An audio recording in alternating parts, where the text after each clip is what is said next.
ಇದರಲ್ಲಿ ಒಂದು ನಿಮಿಷ ಅಪ್ಪ, ಸಿದ್ದರಾಮಯ್ಯ ಅವರು ರಾಜೀನಾಮೆ ಕೊಡೋದು ಅವಶ್ಯಕತೆ ಇಲ್ಲ. ಒಂದು ನಿಮಿಷ, GT ದೇವೇಗೌಡರಿಗೆ ಅವ್ರಿಗೆ ಕೇಳಬೇಕು.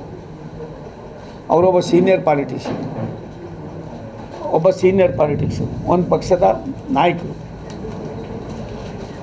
ಯಾಕೆ ಹೇಳ್ತಾರೆ, ಏನು ಹೇಳ್ತಾರೆ ನನಗೆ ಗೊತ್ತಿಲ್ಲ. ಅದು ಅವ್ರಿಗೆ ಗೊತ್ತು. ಅದು ಇನ್ಯಾವ ರೀತಿ ಆಗಿದೆ ಅದು ಅವ್ರಿಗೆ ಗೊತ್ತು. ಅದ್ರ ಬಗ್ಗೆ ನಾವು ಚಿಂತೆ ಮಾಡೋದು ಬೇಡ.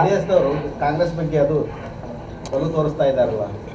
ನಾನು ಹೇಳ್ತೀನಲ್ಲಪ್ಪ, ಕಾಂಗ್ರೆಸ್ಸು JDS ಮತ್ತೊಂದು BJP ಅಲ್ಲಪ್ಪ. ಅವರೇ ಹೇಳಿದ್ರು ಆತ್ಮಸಾಕ್ಷಿ ಅಂತ. ಅವ್ರ ಆತ್ಮಸಾಕ್ಷಿ ಏನಂತ ಅವರೇ ತೀರ್ಮಾನ ಮಾಡ್ಕೊಂಡು ನಾನು ನಮ್ಮದೇನೇನು ಇಲ್ಲ ಅಂದರು. ನಾನೆಲ್ಲವೂ ಒಪ್ಕೋತೀನಿ. ನಾವು ಯಾರಿದೆ ಅಂತ ಅಂದಿದ್ದು, ಈ ದೇಶದ ಚುಕ್ಕಾಣಿಯಲ್ಲಿರ್ತಕ್ಕಂಥ ಮೊದಲನೇ ಸ್ಥಾನದಲ್ಲಿರೋರು ತಾವು, ರಾಜ್ಯದ ಮುಖ್ಯಮಂತ್ರಿ. ಯಾರೋ ಇನ್ನೊಬ್ಬನೋ ಮತ್ತೊಬ್ಬನೋ ಮಗನೊಬ್ಬನೋ ಏನೋ ಆಗಿರ್ಬೋದು, ಅದು ಇವಾಗ ಮುಗಿದ ಅಧ್ಯಾಯ. ಇದಕ್ಕೆ ನೀವು ಯಾವ ಪರಿಹಾರ ಹುಡುಕಿ ಅಂದರೆ, ಇವ್ರು ಎಲ್ಲೆಲ್ಲೋ ಹೋಗಿ ಏನೇನೋ ಮಾಡಿಕೊಂಡು ಒಂದು ಕಲ್ಲು ಹಾಕೊಳ್ಳೋದು ಬದಲಿಗೆ 10 ಕಲ್ಲು ಹಾಕ್ಕೊಂಡು ಕಾಲ ಮೇಲೆ ಗಾಯ ಮಾಡಿಕೊಂಡು ಔಷಧಿನ ಇಲ್ದಂಗೆ ಮಾಡಿಕೊಂಡ್ರೆ ಅದಕ್ಕೆ ಅಂಕಿತ ಏನಿಲ್ಲ. ಆಯಿತು, ನಾಳೆ ಇನ್ನೇನೋ ಒಂದು ಆಗ್ಬೋದು.